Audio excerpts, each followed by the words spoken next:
Xi Jinping's visit to Saudi Arabia, the end of the petrodollar era. On December 7, 2022, Chinese leader Xi Jinping arrived in Riyadh, Saudi Arabia, and he was received with the grand and warm welcome and circumstance normally reserved for the kingdom's most strategic ally, the United States. 4 fighter jets from the Royal Saudi Air Force escorted Mr. Xi's plane after it entered the country's airspace. The Saudi Hawks painted the sky in red and yellow, colors of China's national flag. Honor guards flanked the purple carpet. Chinese and Saudi national flags fluttered in the wind. President Xi Jinping was warmly greeted by Governor of Riyadh Province Prince Faisal bin Bandar Al Saud, Foreign Minister Prince Faisal bin Farhan Al Saud, Minister Yasir Al Rumian who works on China affairs, and other key members of the royal family and senior officials of the government. During his multiple-day visit, Xi Jinping will attend the first China-Arab States Summit and the China GCC Summit. This first China-Gulf Arab States Summit has been postponed many times and finally is taking place. Due to COVID, the Chinese leader has only recently attended the SCO Summit over the past 2 years, and considering the current lockdowns and protests in China, this visit could have been easily postponed again, but it wasn't apparently because it is extremely important. Experts say that in fact, the fate of the petrodollar and the future of oil supplies for yuan will now be decided. If the Saudis decide to openly or secretly work for the yuan, the era of the petrodollar will end in the world, and the era of the petroyuan will begin. The consequences for the United States are likely to be comparable to the loss of control over Taiwan, or will exceed it. The fact that China and the countries of the region are ready to switch to the yuan in trade has been clear for a long time.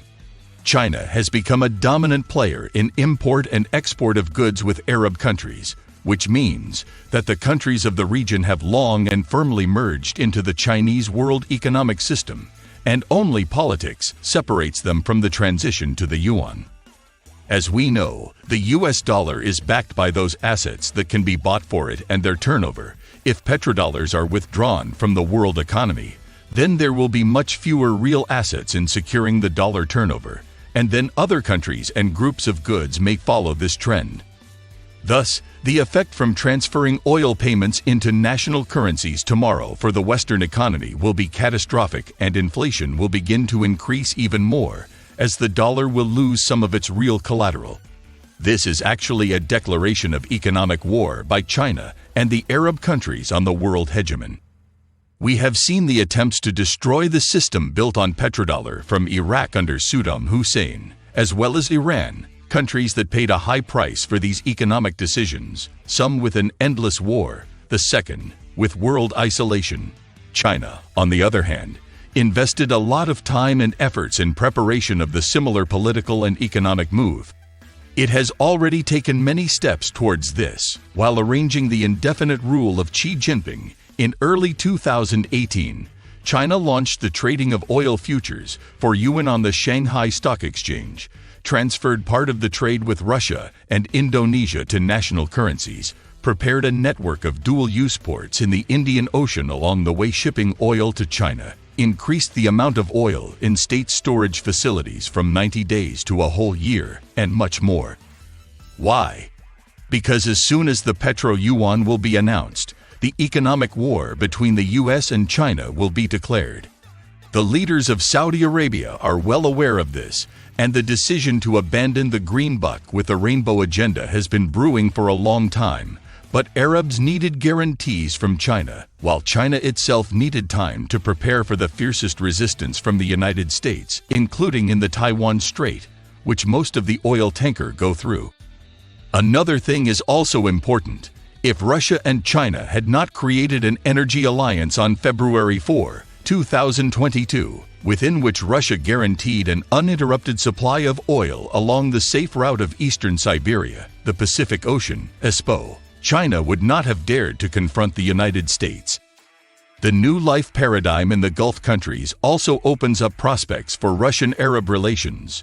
The experience of Iran shows that world players are willing to try to balance Beijing with the presence of a third force, Russia, which should come into the vacuum emerged after the US withdrawal. Many of the factors increasing the probability of new black swans in early 2023 are now beginning to converge. So, in May 2021, the Taiwanese company TSMC began to transfer part of its production to the United States, Arizona, and on December 6, 2022, the first plant was opened, and the production of microchips is planned to begin in early 2023. They will produce 5 nm chips there, and they are currently building a plant for 3 nm chips, which will be opened in 2026. There is a high chance that a Taiwanese special operation may begin as early as the beginning of 2023, as even The Economist magazine hints on its cover. So to everyone who is hoping for the next year to be calm and quiet, experts advise to buckle up. Events will only accelerate, and black swans will become scarier and bigger. Now that the equipment for the most advanced microchips has been moved to the United States, and the plant itself has opened in record time, nothing is holding back America from more serious provocations against China. Moreover, China itself encroached on the holy petrodollar.